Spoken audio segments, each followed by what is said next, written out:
All right, I'm just going to do a little follow-up video here to the one titled HVAC Scam Rip-off, etc. And this is that furnace that I brought in and took apart, and the tech before us, we were the second opinion, you know.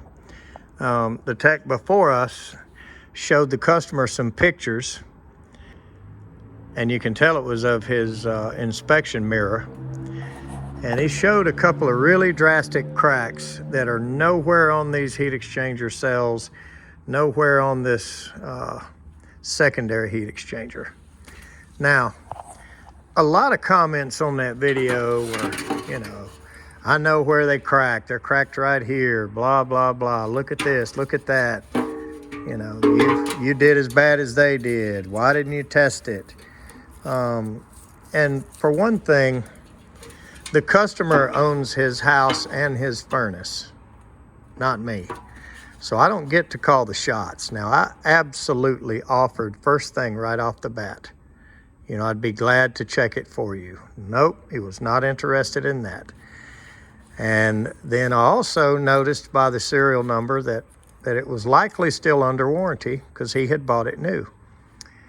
So when we discussed that, and he found out that a warranty heat exchanger could take a few days to arrive, but I could put a new furnace in the very next day, obviously, you know, he was more interested in having heat in his house.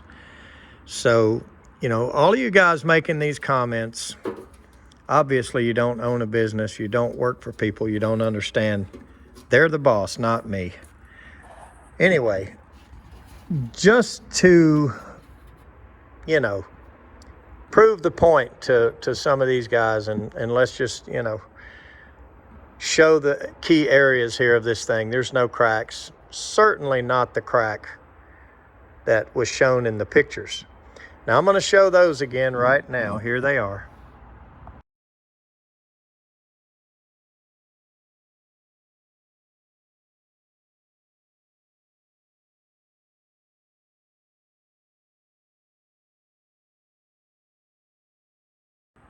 Okay, so after looking at those pictures, once we have established that these heat exchange components are not the same as in the picture with the crack, then, you know, what further point is there?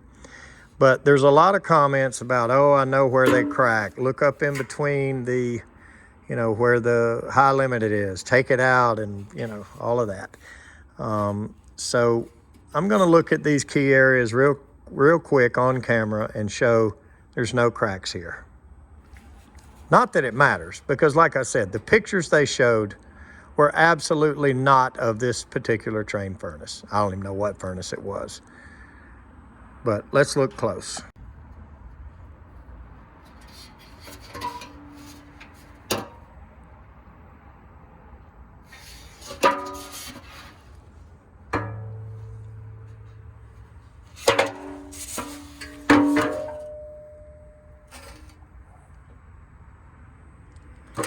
See any cracks? I don't.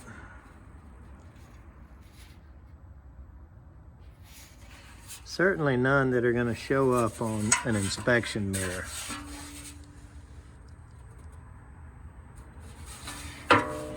Now,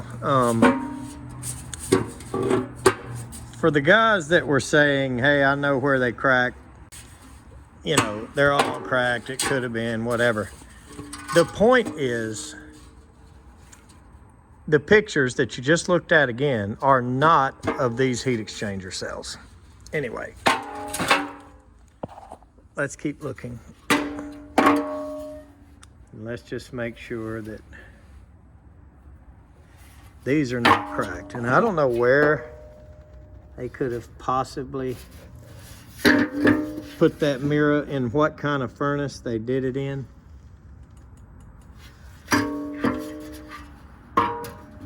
But it wasn't of these.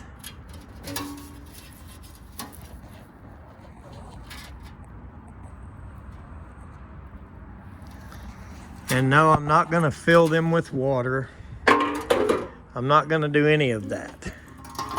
All I'm doing is proving that these heat exchanger cells that you clearly watched me take out of that furnace are not cracked.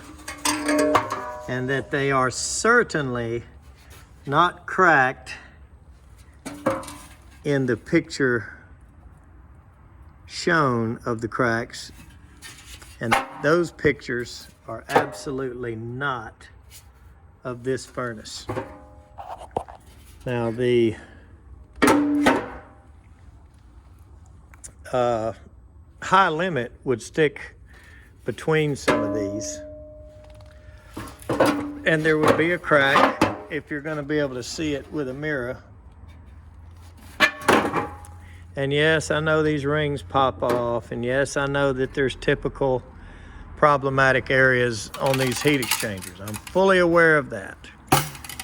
But this heat exchanger is not the one that the scam rip-off artist showed the pictures of. And this cold header, I call it a cold header.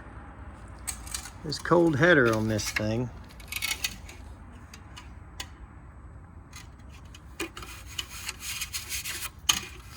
is not cracked either.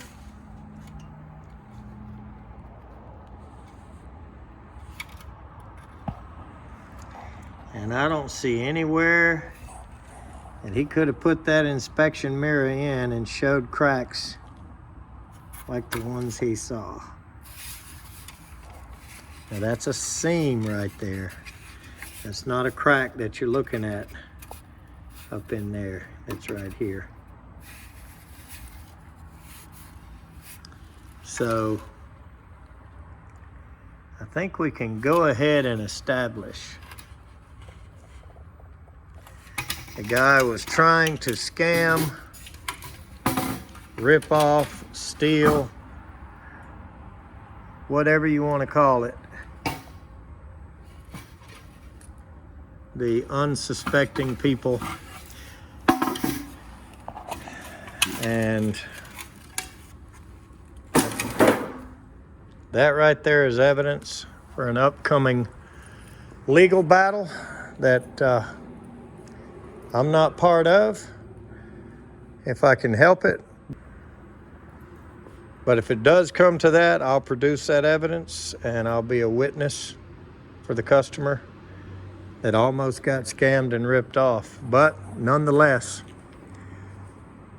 he did get a new furnace. That's what he wanted. I followed my marching orders and I did what he wanted done. So I'm sure we got some more comments coming our way. So let them fly.